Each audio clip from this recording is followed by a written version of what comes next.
Eh bien, bonjour, mesdames, messieurs. Bienvenue à votre coup d'œil sur la semaine au Canal 4. Pour débuter aujourd'hui, comme l'on le sait, la semaine dernière, le Québec a connu une violente tempête de neige et a été frappé par cette tempête. Elle a apporté à notre région sa première importante bordée de neige de la saison. Plusieurs des commerces et des institutions ont fermé leurs portes par rapport à l'intensité de cette tempête, qui, selon les dires de quelques-uns, c'était la pire tempête et ce sera l'une des dernières pour cette saison. C'est cette semaine qu'avait lieu à Normandin une assemblée pour unifier les forces des commerçants de Normandin. À cette assemblée, l'on comptait environ 35 commerçants de l'endroit qui, après discussion et avoir exposé l'ensemble des problèmes, en sont venus à la conclusion qu'il est grand temps que la population encourage ces marchands car la chose est en train de s'envenimer et ça au profit des commerces de l'extérieur. L'on sait que si la population se plaint que les commerçants n'ont pas tout ce qu'elle désire, elle devrait commencer par rendre visite à ces marchands avant d'aller dans les villes avoisinantes et elle découvrirait beaucoup de choses que les voisins n'ont pas. Il y aura une grande compétition de judo en la ferme expérimentale de Normandin le 7 février 71 pour le secteur de Normandin.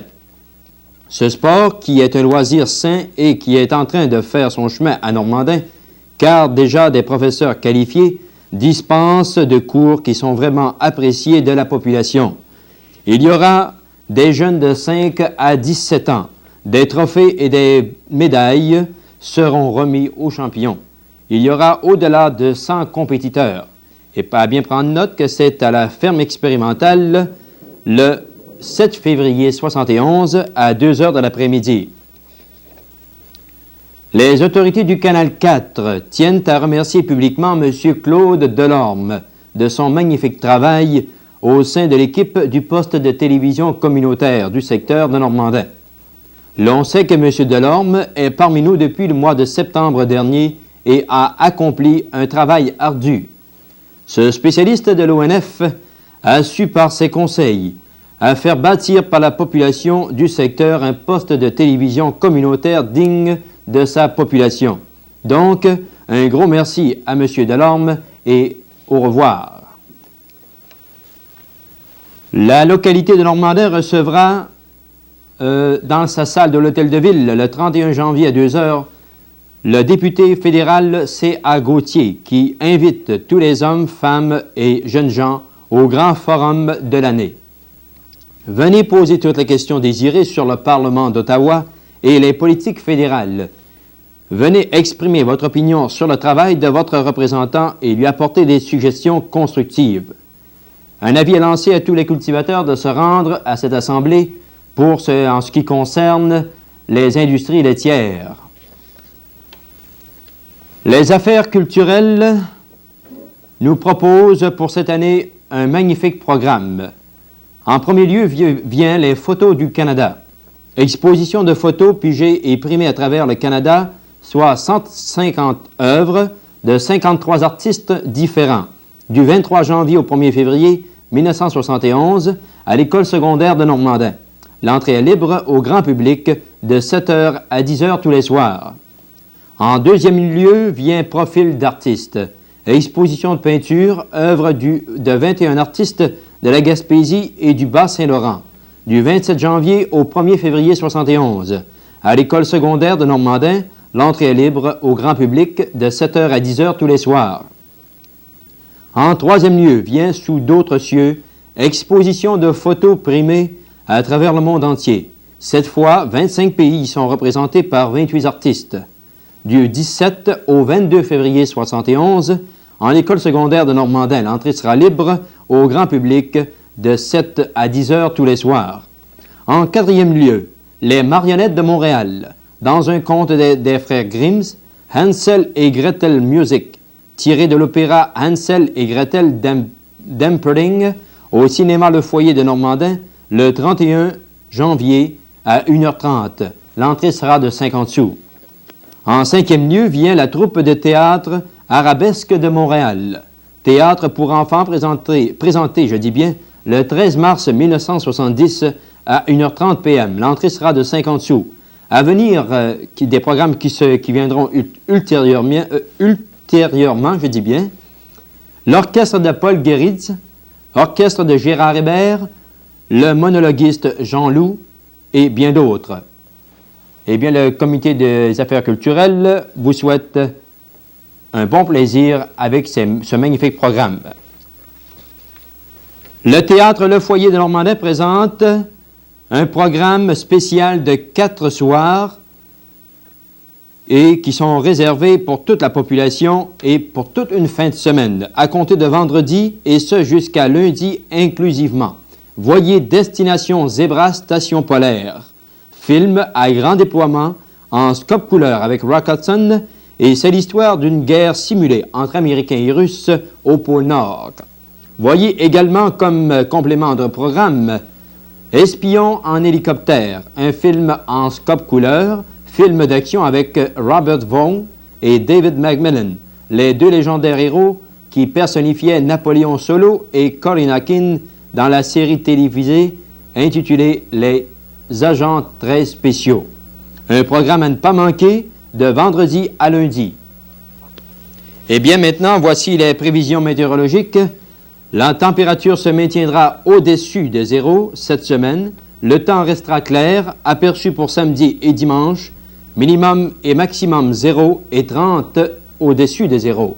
Eh bien, mesdames et messieurs, le Canal 4 vient de vous présenter quelques bulletins d'information et revenez-nous la semaine prochaine, même poste, même heure. D'ici là, au revoir.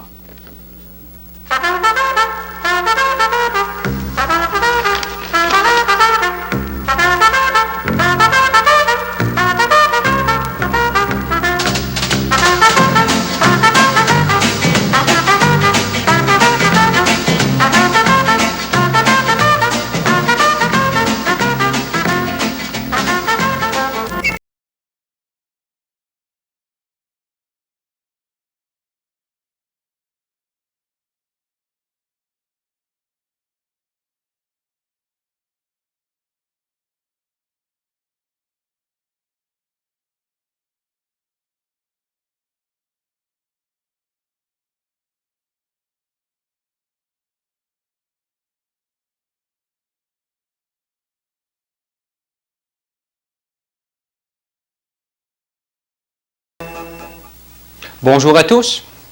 Nous avons vu la semaine passée dans quel récipient on pouvait garder nos plantes de maison ou nos bouquets. Vous vous rappelez qu'il y avait des pots de grès, des pots de plastique, des pots azalés en hauteur et des pots standards. Cette semaine, nous allons voir la véritable technique pour savoir comment on transplante un bouquet. Disons d'abord qu'on a à notre disposition 3 grandes sortes de sols. Il y a d'abord la terre noire, qu'on appelle communément de la terre de savane, qui est très riche en principes fertilisants ou en matière organique et qui a l'avantage surtout de pouvoir nourrir des plantes pendant un certain temps. Vous avez par contre la terre franche, qui est la terre de jardin, qui a été engraissée par des moyens artificiels, soit de l'engrais chimique ou du fumier.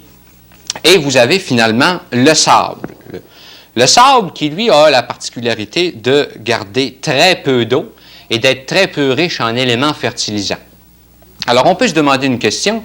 Lequel de ces 3 sols-là vais-je choisir pour planter mes bouquets? Alors, disons que la terre noire, étant donné sa richesse en nourriture pour les plantes, serait le sol qui serait le plus préférable. Cependant, la terre franche de jardin fait un excellent sol aussi pour nos bouquets. Alors, disons que nous allons travailler, nous, avec de la terre noire, mais on reviendra dans des émissions subséquentes sur l'utilisation de fertilisants ou d'engrais pour bien nourrir nos plantes. Vous vous rappelez, la semaine passée, qu'on a parlé des pots, et à l'intérieur d'un pot, au fond, il y a des orifices qui sont percés. C'est pour permettre à la plante de ne pas séjourner dans l'eau trop longtemps. Alors, supposons que vous arrosez un bouquet. Bien, l'excédent d'eau va passer à travers le pot et va être récolté à l'intérieur d'une soucoupe. Pour ce qui est de la soucoupe, elle doit être exactement du même diamètre que le pot. Alors, supposons comme ici un pot de 10 pouces, eh bien, la soucoupe de 10 pouces devrait bien s'adapter au-dessus du pot. Alors, le surplus d'eau, donc, va s'écouler du pot jusque dans la soucoupe. Alors, pour fin de démonstration, nous allons utiliser ici un plant de fève pour savoir comment on fait pour transplanter un bouquet. Première chose d'abord qu'il faut se rappeler, c'est que pour aider à la plante à être dans un milieu qui lui est sain, bien, on va mettre au fond du pot un drainage de surplus. On peut utiliser, par exemple, du gravier concassé ou, comme ici, des morceaux de peau de terre cuite qui sont cassés. Alors, on en place une certaine quantité au fond du pot pour assurer un meilleur drainage. Alors, une fois que le fond du pot est parfaitement bien recouvert de gravier ou de ces morceaux de peau concassés, eh bien là, on met à peu près 1/3 de sol en hauteur dans le pot pour recouvrir le fond. Il faut se rappeler cependant que le sol qu'on place dans le pot doit être humidifié au point de départ, c'est-à-dire avant de mettre la plante dedans. Pour savoir si notre sol est assez humide, on l'arrose d'abord et on en prend une quantité dans nos mains et on en fait une motte. Si on se rend compte que cette motte-là résiste d'une certaine façon, mais qu'elle peut se briser assez facilement, eh bien, c'est un indice que le sol est assez humide pour la transplantation. Alors, une fois donc que notre pot est bien empli au tiers de sol, l'opération suivante maintenant, c'est le dépotage. Alors, la technique pour un bouquet qui n'est pas trop gros consiste en celle-ci.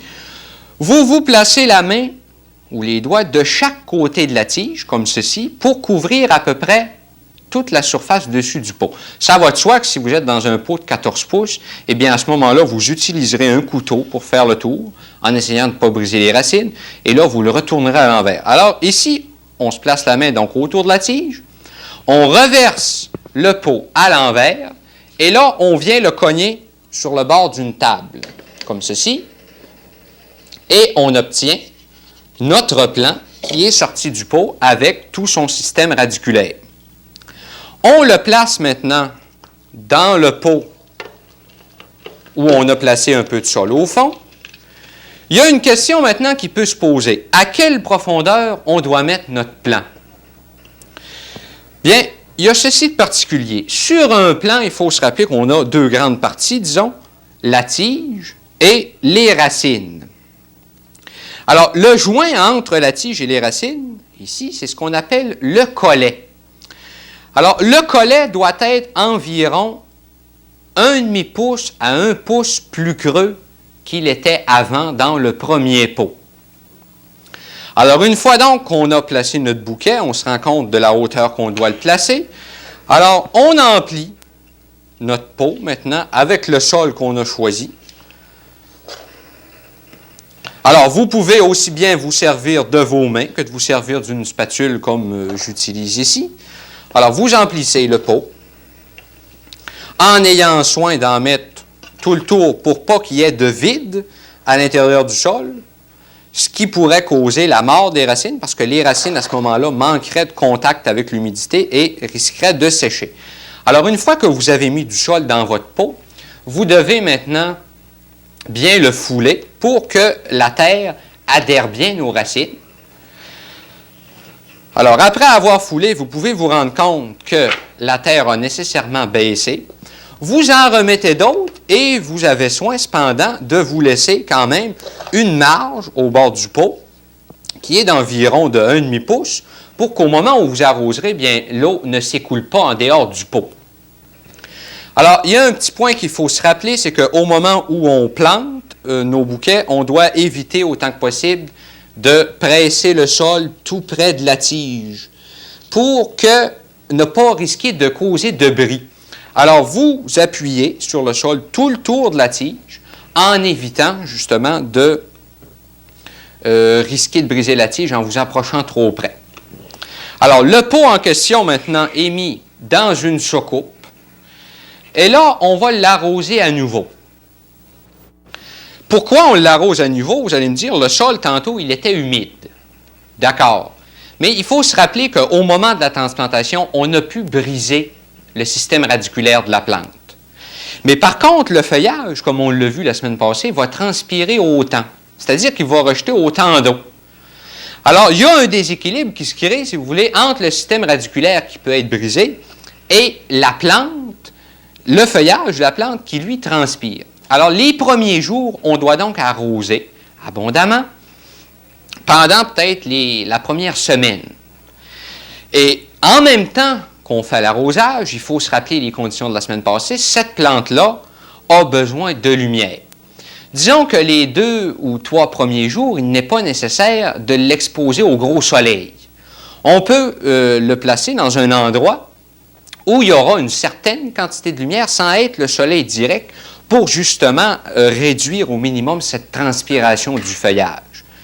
Alors, une fois qu'on aura trouvé un endroit qui est quand même éclairé, il faut se rappeler aussi que cet endroit-là doit être loin des courants d'air. Les mêmes conditions que la semaine passée, parce que la plante pourrait en souffrir. Alors, une fois donc que notre plante est bien établie, ben, on se doit nécessairement de lui donner les mêmes conditions qu'elle avait avant. Pour ce qui est maintenant de l'engrais, vous allez me dire, bien, quand est-ce qu'on va lui donner de la nourriture? Bien, si vous avez pris de la terre noire comme ici, eh bien, elle en a pour un petit bout de temps de la nourriture. Mais par contre, si vous avez pris un sable, prenons l'exemple d'un cactus. Vous savez que le cactus pousse dans les déserts. Alors, ça va de soi que dans les déserts, ce n'est que du sable. Le sable, on le dit, contient peu d'éléments fertilisants. Alors, c'est une bonne façon de planter des cactus dans du sable à cause du drainage. Vous savez que les cactus, on pourrait dire couramment qu'ils ne poussent pas les pieds dans l'eau. Alors, le drainage fait bien dans du sable pour les cactus. Alors, dans le cas du cactus, bien, la fertilisation devra se faire beaucoup plus souvent que dans le cas d'une plante comme celle-ci qui est plantée en terre noire. Alors, je vous rappelle que nous avons une formule de courrier. Si vous voulez nous écrire, vous pouvez nous rejoindre à case postale 130 à Normandin et nous attendons vos suggestions et vos questions pour les émissions à venir.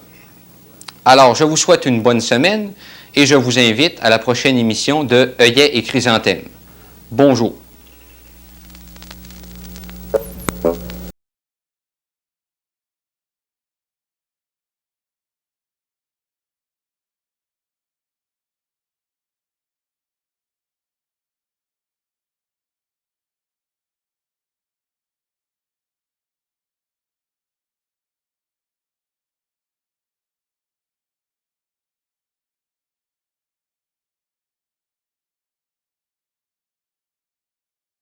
De la grosse caisse qui fait boum boum boum, de la petite caisse qui fait tac tac tac, de la taille des hommes à la white à boire, qui swing tout le temps quand j'ai à Bonsoir, mesdames, messieurs. Bienvenue à une nouvelle série d'émissions sur les caisses populaires et le mouvement coopératif. Dans les semaines à venir, vous verrez des émissions sur les caisses populaires, le mouvement coopératif Desjardins, le mouvement coopératif en général et certaines émissions sur l'UCC. En plus, nous aurons des émissions sur la main-d'œuvre. Cette semaine, vous aurez une émission enregistrée à Roberval.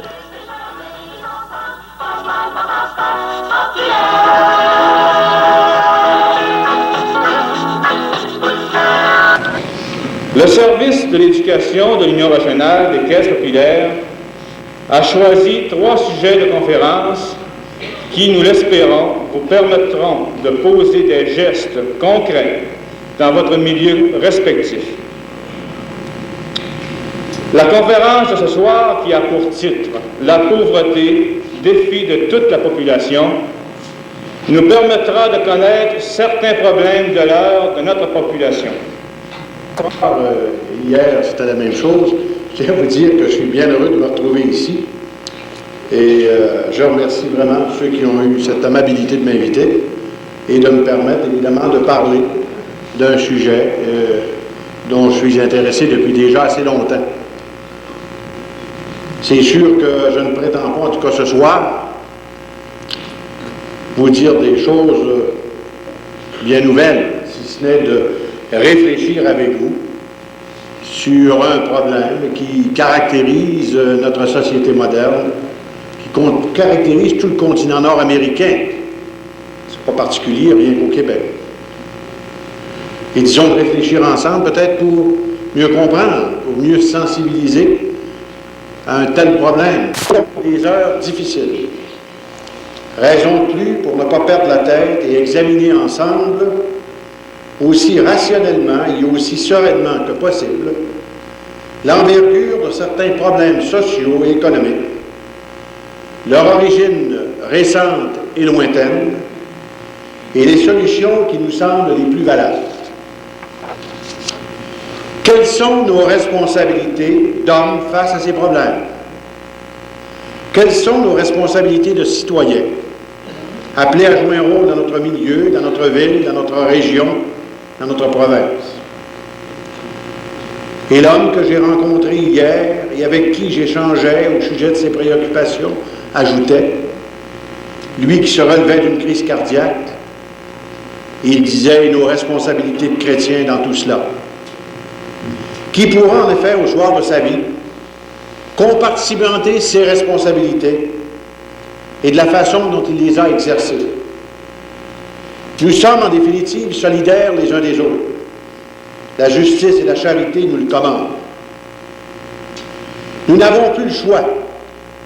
Nous devons être, chacun dans notre milieu et à la mesure de nos possibilités, des artisans de paix. Comment, au début des années 70, les coopérateurs que nous sommes peuvent-ils planifier leur action en vue de mieux poursuivre leur rôle d'agents de promotion humaine, économique et sociale? Ce qui a été bon dans le passé, le sera-t-il encore demain? Et à quelles conditions?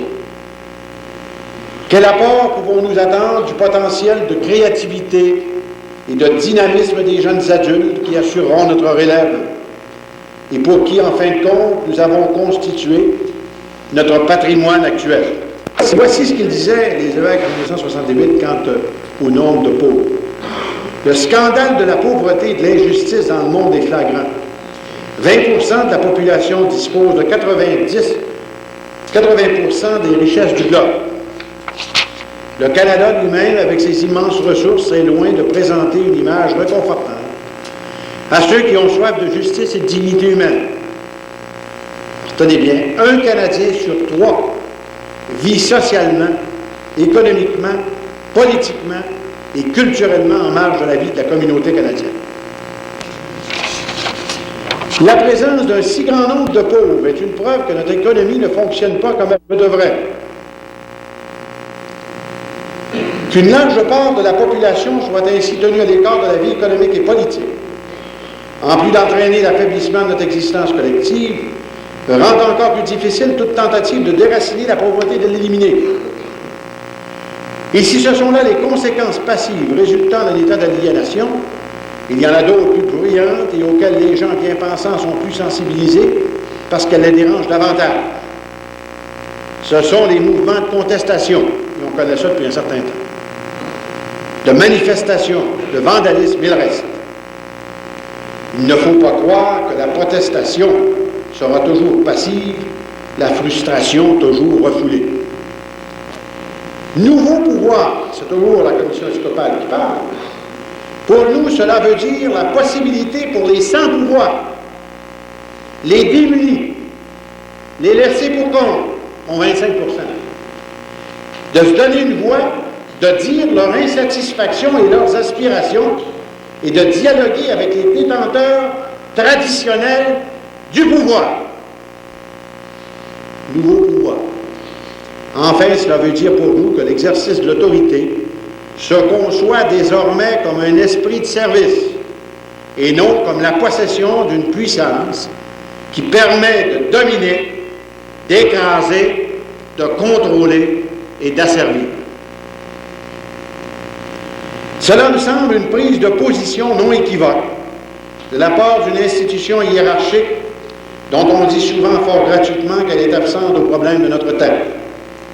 Une institution que l'on ne peut plus taxer, en tout cas, de silencieuse. Le social, ce n'est donc pas uniquement l'affaire des gouvernements. C'est aussi votre problème, le mien, celui de nous tous. Si nous acceptons les avantages de vivre dans une société,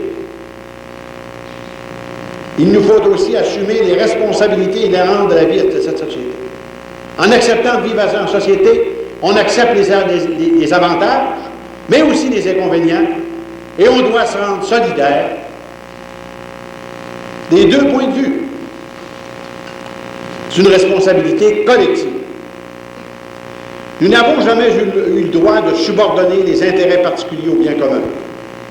Et face à l'envergure des problèmes sociaux que nous avons à solutionner, ce serait un suicide collectif que de tenter de le faire.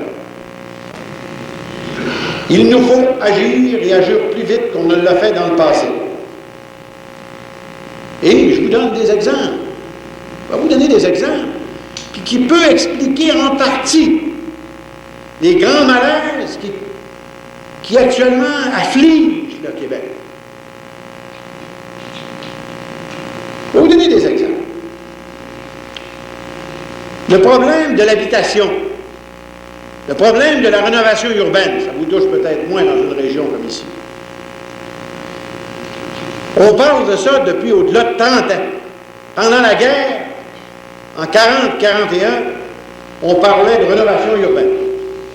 On parlait de construire des logements pour loger des petites gens. Dans ce temps-là, je demeurais à Montréal.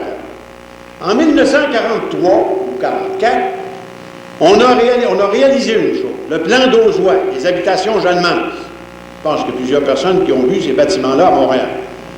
Ça, avant, là, ce quadrilatère-là, c'était l'un des endroits où il y avait le plus de taudis et il y avait des gens qui vivaient vraiment dans la misère. On a démoli cette zone et on a reconstruit les habitations Jeanne-Mance. Et ce n'est qu'en 1968 qu'on a répété une autre initiative avec la Petite Bourgogne dans le sud-ouest de la ville de Montréal. Ça a pris 25 ans avant qu'on engendre d'autres initiatives qui pouvaient permettre de reloger des gens dans des conditions plus satisfaisantes. Vous allez me dire, il s'en est construit des logements à Berger. Des logements, il s'en est construit, puis s'en construit à l'année longue, dans la province de Québec, puis dans le pays, partout. Si vous êtes à Montréal, puis vous gagnez 8, 9, 10 000 piastres par année, il n'y a pas de problème, vous allez vous loger. Il y en a des logements, il y en a même de libres. Mais tous ceux qui vivaient dans des logements insalubres, bien, ils sont restés là pendant 25 ans. Ils vont rester là encore un peu de temps. Puis pendant cela, on a démoli des maisons. Hein? On n'a pas démoli les maisons qui sont à Outremont, ni à Westmont, ni à Ville-Mont-Royal, parce que ça s'adonnait qu'ils ne passaient pas de route là. Ça a toujours tombé dans des quartiers populeux. Ça s'explique. Mais c'est pour vous dire que... On va vous donner un autre exemple. Tout le problème de l'assistance sociale. En 1900, je donne des dates approximatives, en 1958 ou 59, le gouvernement du Québec a mis sur pied une commission, ou un comité pour étudier toute la question de l'assistance sociale. On l'appelait le comité ou la commission Boucher. Le rapport a été déposé à l'Assemblée nationale, je me souviens, en 60-61. Ce n'est qu'au 1er novembre 1970 qu'on applique maintenant les principales recommandations de ce rapport-là et même améliorées. Qui c'est qui a fait les frais pendant 10 ans de cette attente? C'est tous les assistés sociaux. Pendant ce temps-là, c'est peut-être pas votre cas, et c'est le cas de beaucoup du monde, nos salaires ont augmenté, on a ajusté nos salaires au coût de la vie, on a continué. Mais pendant ce temps-là, ces gens-là, ils ont tous subi ça, on n'a pas touché à ça. Bon, ils ont été surpris l'année dernière de voir un sit-in dans le bureau du ministre de la Famille à Montréal, d'assistés sociaux puis à Longueuil. Christophe, ils ont entendu pendant 10 ans pour régler le maudit problème, de régler leur problème. Hein? Puis je pourrais vous en donner des exemples. Prenez toute l'affaire du bureau de l'aménagement de l'Est, le BAEQ, de l'autre bord. Ça fait un mardi bout de temps qu'ils nous ont fait de l'animation, puis de l'éducation, puis de l'information. Puis ils nous ont fait des rapports, il y en a ça de là. Ils sont encore à discuter de l'autre bord pour savoir si ça va marcher, cette histoire-là. Qui c'est qui fait un frais de ça? C'est les gens de ces régions-là qui font un frais de ça. Après ça, on est surpris de voir des comités de citoyens. On est surpris de voir l'animation sociale. Qu'est-ce que vous voulez? Il y a de la frustration, puis après la frustration, c'est le désespoir, puis après le désespoir, il n'y a plus rien qui tient. Et pendant ce temps-là, on a construit le pont Pierre-Laporte à Québec. On a décidé à telle date de faire un pont sur le Saint-Laurent entre Québec et Lévis. On dit on commence à telle date, puis on finit à telle date. L'Expo 67, on dit on fait l'Expo, on commence en 62. Puis à telle date, à telle heure, tel mois, en 1967, l'Expo doit être finie parce que les officiels vont rentrer avec des drapeaux. L'Expo est faite. Le métro, on décide de faire le métro. On décide à telle date que le métro est fini. Le problème, au fond, c'est quoi? C'est que quand il est question de problèmes sociaux, quand ce sont des problèmes qui se réfèrent directement à l'homme, il n'y a jamais d'échéance. C'est ça une partie du drame de notre société d'aujourd'hui. Ça finit toujours par se faire, mais ça arrive toujours en retard. Problème constitutionnel, on parle de ça depuis 1941-42, dans le temps où M. Duplessis était au pouvoir, puis M. Saint-Laurent. Ce n'est pas une question de parti, enlevez-vous ça de la tête. Je ne parle pas parti politique quand je vous parle. Quand on est rendu en 1970, puis il n'y a pas d'espoir à l'horizon. On est surpris pendant ce temps-là, ça fait 25 ans. Puis il y a des gens qui s'énervent, qui disent, patin, c'est comment ça se fait que nos jeunes deviennent tous des indépendantistes. Bien, Christophe, c'est pas eux autres qui ont fait ça. Faut se retourner le bord et dire, qu'est-ce qui se passe de l'autre bord? Il n'y a pas d'espoir. On est surpris que ça crée des problèmes aujourd'hui. C'est dur ce que je porte là comme jugement. Je ne peux pas accuser personne en particulier. Mais il faut tout de même dire des vérités pour tirer des leçons de ça, pour que demain, on soit des citoyens mieux avertis. Et puis qu'on arrête de se laisser émotivement influencer par des grands discours pour essayer vraiment à se faire une opinion personnelle et essayer à donner des priorités à des problèmes, puis essayer à vérifier de la façon dont les hommes politiques les traitent, ces problèmes-là. Je vais vous donner un autre exemple. La loi de la protection du consommateur qui est déposée actuellement à l'Assemblée nationale. C'est la dernière province au Canada à passer une loi pour la protection du consommateur. Les 9 autres provinces n'ont fait un, puis le gouvernement fédéral n'en a fait un. Ça fait combien d'années dans la province de Québec qu'on indique par les caisses populaires, par le mouvement coopératif, par les syndicats, par tout ça, qu'on indique au gouvernement que c'est nécessaire de passer de la législation pour protéger le consommateur, surtout ceux qui sont les plus exploités, c'est ça, nécessairement les petits jobs, c'est justement ceux qui ne devraient pas l'être exploités. On nous présente une loi en 1970. C'est sûr qu'il faut dire, dans la déclaration, le mouvement coopératif avec les caisses populaires, on a présenté une mémoire hier. C'est sûr qu'au début, on dit, on est bien heureux, on est d'accord pour vous présenter une loi. Il faut bien dire ça. Mais il reste que, pourquoi avoir attendu si longtemps pour engendrer une loi qui pouvait protéger le consommateur? Vous le savez, gens des caisses populaires, vous êtes témoins quand même de l'exploitation systématique. Vous n'avez entendu parler, celle des compagnies de finances. Vous savez ce que ça veut dire? Mais non. Qui c'est qui a fait les frais pendant ce temps-là, pendant 10 ans? On a bâti des usuriers modernes. On a institutionnalisé des institutions usurières. C'est pas le mouvement des jardins qui a fait ça. C'est sûr. Dans les institutions du mouvement des jardins, vous ne trouverez pas 5 cents qui a été prêté en action ou en obligation à des compagnies de filaires que ça s'appelle Traders Finance ou ICA. C'est une question de principe. Puis là, regardez ce qui se passe. Lisez-là les journaux, vous prenez le temps de les lire. Vous allez voir, là, vous avez une confrontation entre des mouvements qui sont vraiment préoccupés par l'intérêt général, par le bien commun, à côté d'intérêts particuliers. Nous avons tous grandement besoin d'un recyclage social. Nos voisins américains l'ont compris en imposant depuis un certain temps des programmes d'immersion totale dans le milieu. Justement à cette élite traditionnelle, à des juges, des juristes, des médecins, des hommes d'affaires, des sociologues, des travailleurs sociaux. Je pense que si on pouvait prendre cette initiative-là ici, plusieurs de nos compatriotes trouveraient profit à vivre quelques heures, sinon quelques jours, dans l'épaisseur quotidienne des problèmes humains, des zones grises de nos villes et de nos campagnes.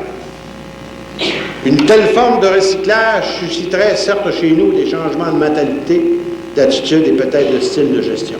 Parce qu'au fond de tout ça, c'est une question de mentalité. Tant qu'on n'a pas réussi à comprendre ça, qu'on n'accepte pas de modifier nos préjugés, parce qu'on a beaucoup de préjugés. Quand je parle de la pauvreté, je fais dire ça encore il n'y a pas longtemps. Tu vois là? Ils se gaspillent de l'argent au ministère des Affaires sociales. Il y a des voleurs dans ces gens-là. J'ai dit, ben attends, j'ai dit, il faudrait bien que le gouvernement un jour se décide de nous faire un rapport à chaque année, comment est-ce qu'il y a de gens qui volent l'impôt au pays. On va peut-être s'apercevoir qu'il y en a bien plus là-dedans. C'est peut-être des bien plus gros montants que l'autre côté. Il y en a un autre, c'est pas un autre au téléphone, ça fait du temps, c'est au mois de septembre. Ah, mais il dit, puis là, je parle de gens qui sont dans l'establishment, si on peut parler de même. Tu sais, il dit, Fred, il dit, l'Évangile du Seigneur, il a dit, il y aura toujours des pauvres parmi vous. J'ai dit, il n'a pas dit combien est-ce qu'il devait avoir de pauvres, par exemple. Il n'a pas donné de proportion. On peut même interpréter qu'il peut en avoir, mais ça ne veut pas dire qu'il doit en avoir 25% de la population qui sont pauvres. Tu sais, ça, il y a quelque chose qui ne marche pas ici, non? Soit que les gens ne veulent pas voir, mais il y a quelque chose qui ne marche pas dans la patente. Alors, si tous ceux qui ont une influence dans la société pensent de même, il ne faut pas être surpris que des problèmes se réclament vite. Bon. Être pauvre, c'est d'être malade, mais incapable de se faire soigner de cette maladie. 20% de la population qui vit à fin pratique en marge de la société. Ce sont des gens qui ne peuvent même pas être sociétaires de caisse populaire. Il y a un fort pourcentage de gens qui ne votent même pas aux élections. Problème de la majorité silencieuse dans notre société d'aujourd'hui. Actuellement, les sons de cloche que nous attendons constamment, c'est les extrêmes. Il y a une majorité silencieuse qui ne s'exprime pas. Et pourtant, parmi cette majorité silencieuse-là, il y a vraiment des hommes extraordinaires. J'en connais. Il y en a des chefs de file dans cette majorité silencieuse-là. Qui ont des bonnes idées, qui ont un bon jugement, qui pourraient drôlement influencer l'orientation de la société d'une façon positive. Mais le drame actuellement, c'est que ces gens-là n'osent pas s'exprimer. Est-ce qu'ils ont peur? Est-ce par prudence? Mais c'est un problème sérieux dans notre démocratie actuelle. Pour plusieurs, on oublie de jouer notre rôle de citoyen. Vous savez, aujourd'hui, il faut le dire, on est tous groupés dans toutes sortes d'organisations, dans des clubs, des associations, dans toutes sortes de patentes. Ça s'explique à un moment donné que par rapport à l'intérêt particulier de l'organisation dans laquelle nous sommes, que nous devons, dans certaines circonstances, éviter de s'exprimer peut-être. Mais à long terme, ça finit qu'il y ait un pourcentage de la population qui ne s'exprime plus comme citoyen devant les problèmes de la société. Je comprends très bien, moi, j'ai vécu une expérience récemment, quand je parle, je n'aimerais pas le nom, mais un homme important d'affaires, un homme d'affaires important à Montréal, un homme que je respecte, un grand humanisme canadien-français, un homme d'affaires. Puis qu'à un moment donné, après une discussion, je n'étais pas le seul. Puis je dis, mon cher ami, ce que vous dites là, pourquoi vous ne le dites pas au public? Il y a une temps, les gens seraient intéressés à entendre une expression d'opinion du genre de celle que vous exprimez sur le plan social. Ah, il dit, monsieur, vous comprenez, c'est pas grave. Il dit, moi, je suis en affaires, vous savez. Puis il dit, moi, je suis obligé de faire des relations publiques au club de réforme, au club Renaissance. C'est ça que ça fait. Voici un gars qui devrait parler, il ne parle pas. Ça se comprend peut-être, parce que je vois ça d'un intérêt particulier. Et pendant ce temps-là, c'est les extrêmes qui parlent, puis personne, les gens qui veulent parler ne parlent pas. Puis pendant ce temps-là, la mutation de la société se fait, il y a des jeux qui se font, puis le danger, c'est quand on leur parler de trop tard pour s'exprimer, parce qu'il y a des jeux qui sont faits. M'excuse de l'aparté, c'était pas dans mon texte. Face aux remous de revendications, les gouvernements sont débordés, parce que la plupart de ceux qui partagent actuellement le pouvoir, et ceux-là, c'est vous, c'est moi, ce sont les financiers, les professionnels, les industriels, ceux qui contrôlent l'industrie, le commerce. Tous ceux-là s'en remettent constamment à l'État pour solutionner la majorité des grands problèmes économiques et sociaux qui demeurent inactifs, et d'ailleurs inactifs et silencieux, ou quand il risque une solution, il arrive souvent trop tard. Ça, c'est un autre phénomène. La plupart de ces gens-là, ils remettent aux hommes politiques toute la responsabilité. Mais pendant ce temps-là, ils meurent de crise cardiaque convaincus. Il y a des responsabilités qui appartiennent aux hommes politiques. Et parce qu'il y a un gouvernement, il y a des hommes politiques, que ce soit sur n'importe quel papier de gouvernement, Il reste qu'il y a des citoyens dans la société, il y a des organisations dans la société qui font partie du mécanisme démocratique et qui doivent aussi aux autres s'exprimer et prendre des positions.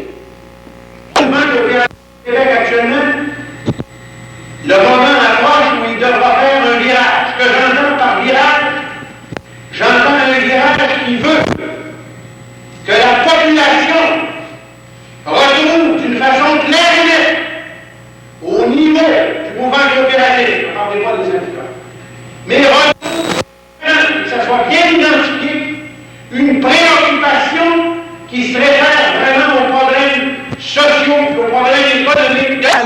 C'est clair qu'on approche du moment où, en tout cas c'est à souhaiter, où le mouvement des Jardins ne se fera pas indéfiniment dicter des participations ou des politiques, pas politiques de parti, mais qu'on va finir nous-mêmes par prendre des positions puis dire il y a telle chose qui doit se faire, ça doit se faire à telle condition pour régler certains problèmes. Qu'on prenne maintenant l'offensive. Je pense qu'il y a pas mal de monde dans la province de Québec qui s'attend à ça. Mais qu'on prenne l'offensive, on va nécessairement s'étiqueter. On va être obligé de dire de quel bord on est. Mais je pense que ça va être facile de prendre des positions dans une période quand même où il y a beaucoup de gens, sûrement, et M. Lausier a exprimé des pensées et des points d'interrogation, je peux vous dire, moi, qui sont dans l'esprit de beaucoup de monde, même d'hommes politiques dans la province et au pays. Je finis là-dessus. Il faut bien que je finisse avec ma petite finition. Hein. Voilà la dimension que l'on donne de l'extérieur à une partie importante de notre patrimoine. Les caisses populaires et les institutions du mouvement coopératif des Jardins. Voilà ce que 2 millions des nôtres ont construit chez nous. Ceux de ma génération ont commencé à zéro. Nos enfants partent, eux, avec ce patrimoine collectif d'au-delà de 2 milliards de dollars pour bâtir quelque chose de valable. Les experts prétendent que nous détenons avec cela la clé de l'avenir du Québec. Quelle responsabilité pour les gens en place et pour les jeunes appelés à prendre la relève.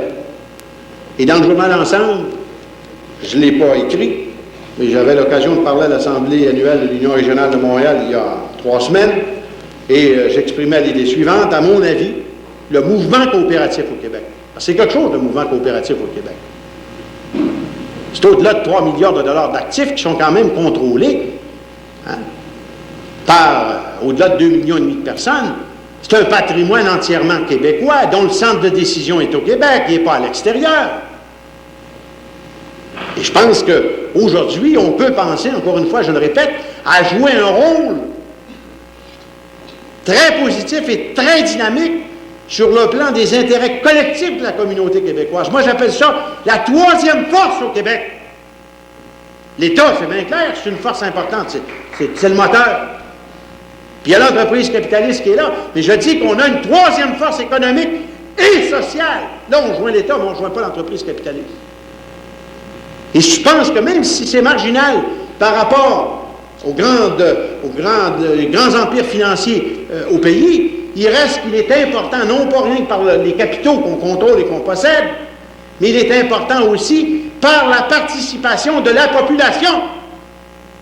Et en termes d'avenir, je pense que c'est dans ce sens-là qu'on doit s'orienter. Alors, je disais ceci. À mon avis, le mouvement coopératif et le mouvement coopératif des Jardins en particulier devront ajuster leur tir. Il faut absolument accepter de changer nos mentalités pour que nous puissions être plus près des jeunes adultes. Et à compter de ce moment, si l'on se comprend mieux, on finira par mieux travailler ensemble, parce que le divorce entre les générations, ça peut drôlement nous coûter cher, nous autres, si on n'y fait pas attention. Nous devons depuis les inciter à pénétrer dans nos conseils d'administration pour qu'ils viennent rajeunir nos effectifs et pour que nous puissions travailler ensemble à améliorer la situation sociale de la collectivité québécoise et assurer ainsi son développement dans l'harmonie et la paix. La clé, elle est dans le changement de notre mentalité. Elle est dans le changement de nos structures. Elle est dans la créativité qu'avec les jeunes, nous allons pouvoir manifester.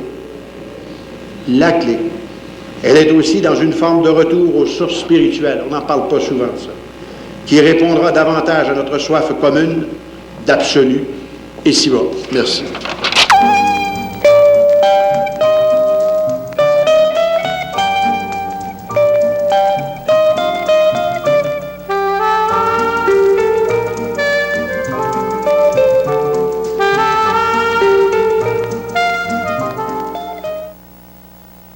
Bonjour, Aujourd'hui, dans le cadre des affaires municipales, j'ai comme invité le maire d'Adbanel, qui est M. Fernand Plourde.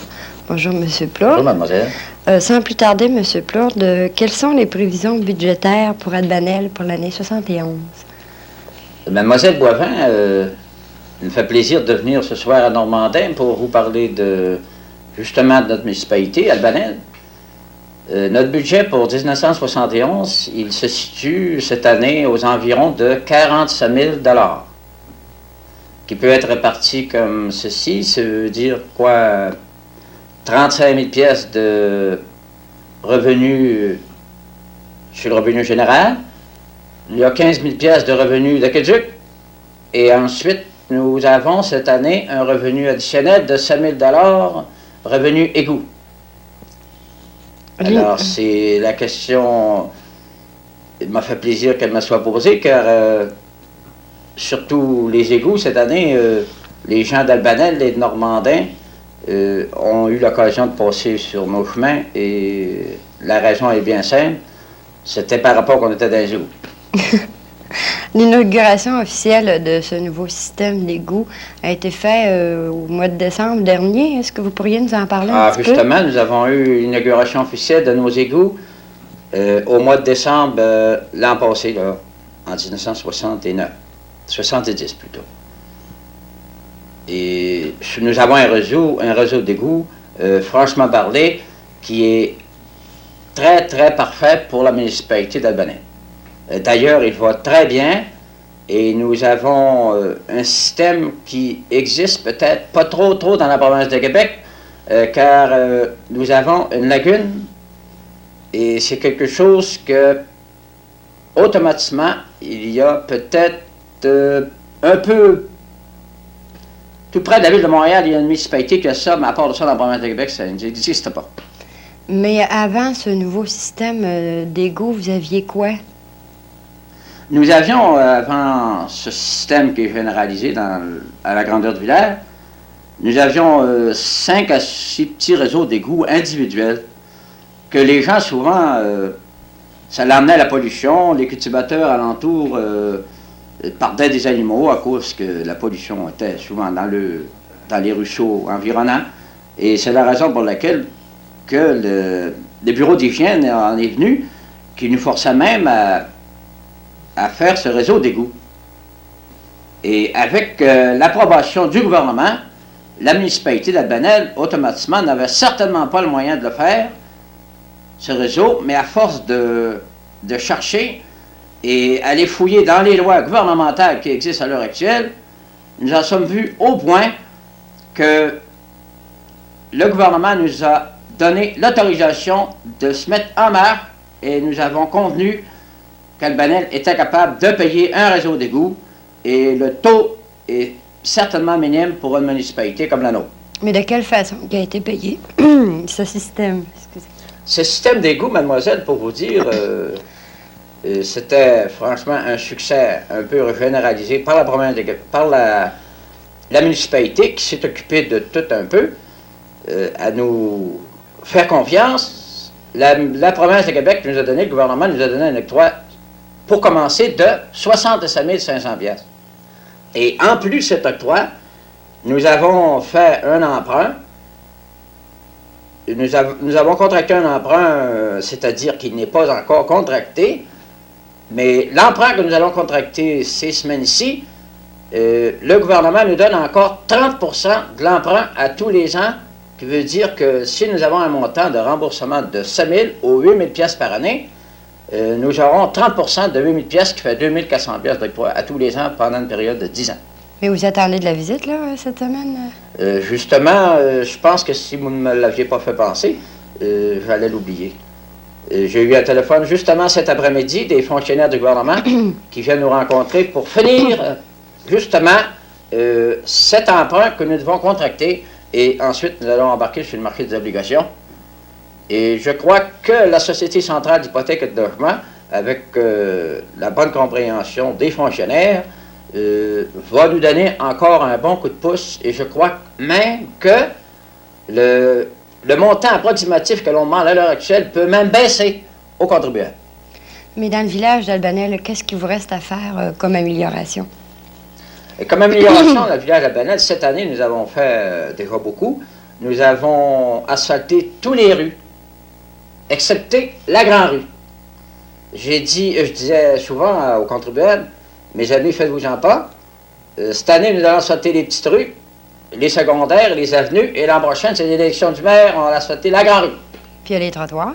Puis ensuite, les trottoirs, mademoiselle, il nous reste un côté de trottoir sur la Grande Rue à faire, et je crois que l'an prochain, avec les démarches faits à l'heure actuelle, les trottoirs seront faits de l'autre côté de la rue, et l'asphalte à la grandeur du village, avec le réseau d'égouts que nous avons, et les réseaux d'aqueduc, qui est un système parfait pour le village d'Albanel.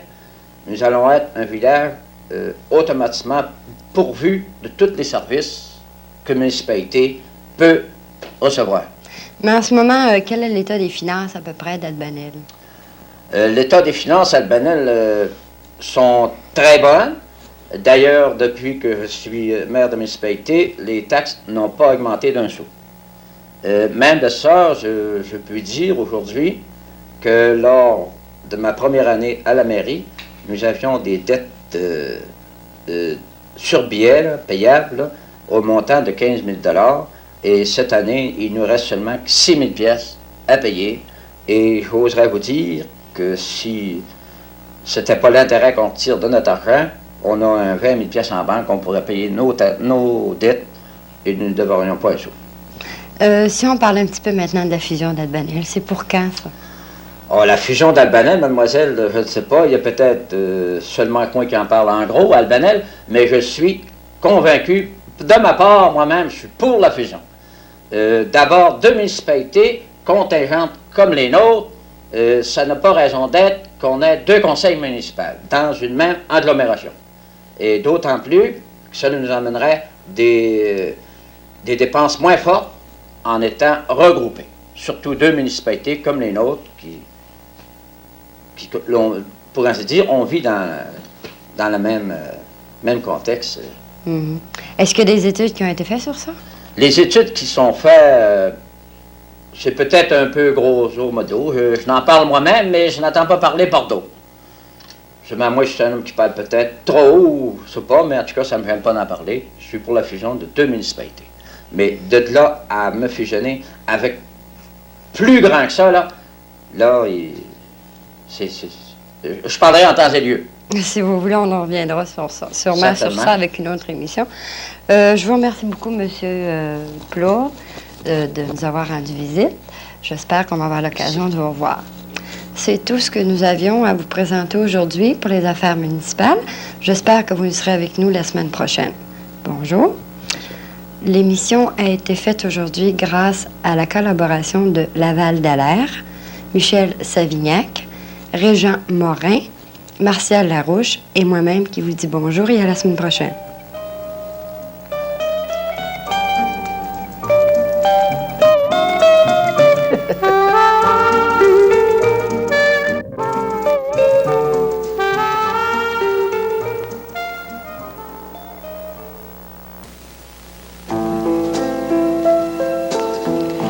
Avant de tourner la page et de vous dire d'être des nôtres la semaine prochaine, qu'il me soit permis de vous rappeler que la télévision communautaire, c'est votre affaire.